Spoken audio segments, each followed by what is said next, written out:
In an exclusive from The Takedown from Sports Illustrated, AEW and the AEW World Champion Jon Moxley are facing a lawsuit from a former AEW production crew member. Both parties facing allegations of civil assault and battery and negligence. Now, this stems from an incident that took place on AEW Dynamite back in 2023. Yes, Christopher Dispenser, a long-standing production crew member, started doing contract work with AEW via Broadcast Service Group in 2019. Dispenser has claimed in the lawsuit he suffered severe shoulder and neck injuries when he was pushed to the ground by Jon Moxley during the steel cage match against Kenny Omega on Dynamite on Wednesday, May 10th.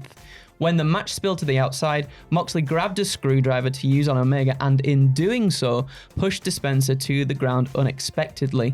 The plan was for Moxley to take the screwdriver from Dispenser and enter the ring, and the push to the floor wasn't part of the plan, leading an untrained member of the crew to take an unplanned fall. Regardless of whatever you think of this situation and the lawsuit and such, I think if you're in a position where you push someone over in a wrestling capacity and you don't tell them they're going to do it and they're not trained as a wrestler, I think that's pretty bang out of order. Yeah, honestly, it goes without saying, doesn't it? It goes without saying that there's a lot of trust that goes into wrestling, and I think if you're just willy-nilly pushing guys over when those spots aren't planned, I think that ain't the way to go. That ain't the way to go, and this is part of what this is alleged in this lawsuit. Dispenser, according to his legal team, relayed the injury concerns to the ringside physician, Dr. Michael Sampson, as well as the director of performance psychology, Chris Manzioni, and other members of the training staff. Now, the ringside physician, Dr. Michael Sampson, I think I got his name wrong earlier, Michael Sampson claims that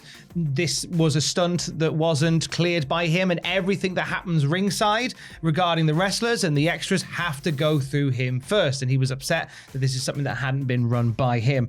When the match spilled to the outside, as we know, that incident took place and it wasn't cleared by Dr. Michael Sampson, according to this lawsuit. He was briefly treated, was Chris Dispenser, by the training staff, briefly spoke to Moxley about it and the incident afterwards. It was also claimed that AEW knew about the incident but never really discussed it further with Dispenser. Now, in 2024, without warning, Dispenser was demoted by Broadcast Service Group to a carpenter role without any explanation. Hasn't worked for AEW since then. Yes, the legal represented Dispenser alleges this is an example of civil assault and battery, with Moxley either showing intent to harm or showing complete disregard for whether harm was a result. It's also mentioned in the lawsuit that Jon Moxley has a history of disciplinary issues whilst working for AEW, including, quote, a documented history of unpredictability as well as a lack of control by defendant AEW, all of which were known or should have been known at the time of this assault, end quote. Now, the Takedown added some comments that they received from people within AEW. There is a short quote from AEW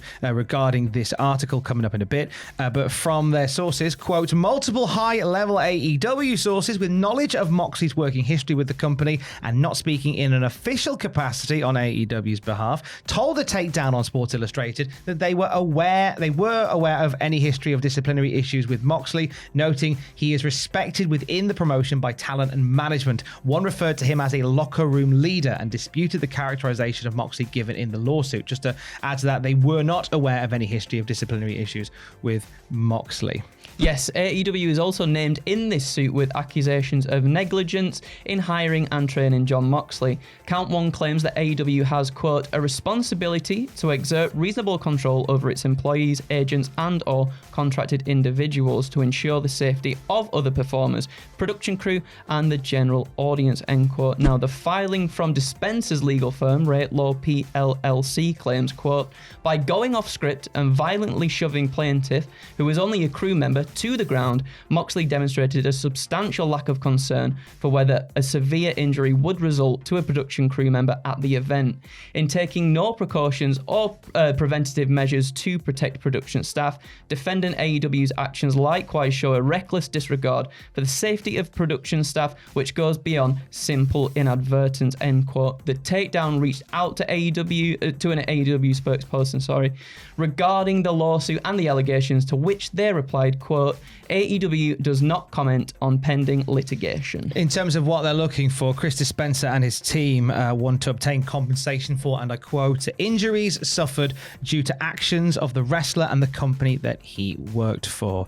And the filing states, quote, the amount in controversy exceeds $25,000, saying that the result of this incident led to Dispenser suffering medical expenses, disability, permanent and serious disfigurement, wage loss and lost earnings capacity, pain and suffering, exemplary damages for mental and emotional anxiety, humiliation and or indignity, diminution to business reputation and opportunities, other economic and non-economic damages not yet known, and all other damages available under Michigan law where this is filed. This is something we're going to keep an eye on, and we'll let you know more when we know more at cultaholic.com. In other news, it was a big weekend as WWE, as the umbrella owner of AAA, oversaw the first Triple Mania on their watch, and it was during that show that they announced a couple of big shows for Mexico coming up. Yeah, July 26th in Mexico City and July 27th in Arena Monterrey, the location of last night's Triple Mania. The announcement came with a graphic revealing the shows will be named WWE Super Show Mexico and will feature the likes of everybody: Cody Rhodes, Jey Uso, Rey and Dominic Mysterio, Seth Rollins and Bronson Reed, Io Sky, Penta and Stephanie Vaquer. Tickets, everybody, go on sale on Thursday if you are so inclined. They're really going heavy on taking on Mexico. This is the same time that AEW are doing Grand Slam Mexico and a lot of work with CMLL. Yeah. I mean, say what you want about the coincidental booking in and around certain sites for WWE and AEW, and you have your own opinion on it. I think Mexico's winning. Mexico's getting loads of love over the summer. Yeah, and again, we've said it many a times, but it's something that WWE has wanted to do for the longest time in terms of that market. And I love Lucha Libre anyway. So I'm so happy. I feel like maybe if when I was younger and I used to watch Rey Mysterio, I was like, he's the coolest guy in the world. I love the mask. He's a masked guy. He's doing all these flips and all the moonsaults and all the Hurricane Ranas. And as a kid, I would have loved to have seen more of that on television. And we got a little bit of that here and there. I think obviously WCW had that more so than WWE at the time. But I would have loved to have seen more of that as a kid. And I imagine how excited many kids must be watching all this sort of stuff go down. And to see those guys, see guys from AEW and WWE coming to Mexico and mixing it up with favorites from AAA and CMLL respectively. I think it's just an exciting time for it. I completely agree. It's a good time had by all. WWE have quietly ended the run of Damage Control. This was reported by Fightful Select, who say that the internal decision has been made to disband the group on the quiet. This came back in May when Dakota Kai was released. And obviously, Asuka is due to come back tonight as part of the Queen of the Ring. We know Io Sky is the reigning Women's World Champion. We know Kairi Sane is back in the mix.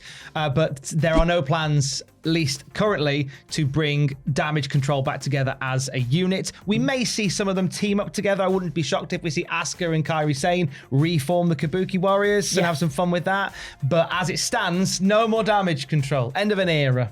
End of an era? Yeah. I don't know if they really sunk their teeth into much of anything. It had so much promise to begin with. And unfortunately, I just feel like they were kind of left to the wayside a little bit. We got the whole Bayley and Io Sky thing coming out of it, which led to the match at WrestleMania 40, which was a tremendous match, but the build to it, not the best. No. It feels like they didn't really capitalize on it as much as they could, at least in my opinion. I think there was some injury woes in there as well, which may have slowed the momentum somewhat. I think in terms of your best story you had, as we were saying, so the best presentation was the Bayley Io Sky story with Bayley being ousted. That was kind of the best of times that we had for Damage Control. And it didn't really go anywhere else from there. But we leave the memories alone, as WWE did for Damage Control.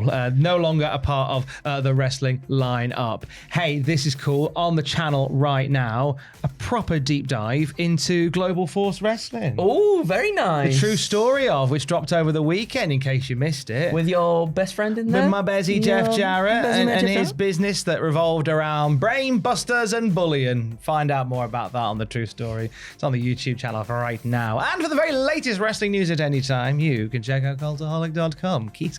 Love you, bye.